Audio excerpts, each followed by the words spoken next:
Tanggap muna tayong report mula sa labas ng Himpilang kung sa Palawan. 3 lalaki arestado sa pagbebenta ng shabu sa Bungabon na Nueva Ecija. Narito balita ni Romel Roque. Radio.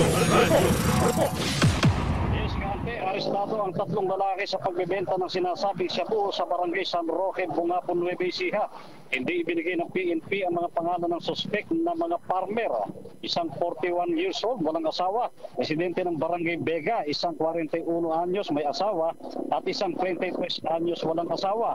Kapwa residente ng barangay San Jose, San Roque, Bungabon, Nueva Ecija.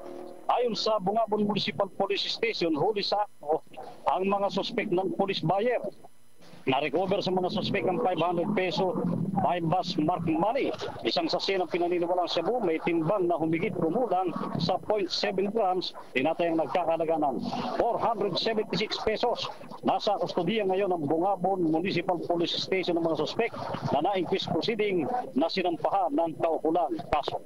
Ako si Romel Roque, nag-uulat sa Target on Air ng DCME 1530, ang Radyo TV. DCME Radio. Maraming salamat kay Romel Roque.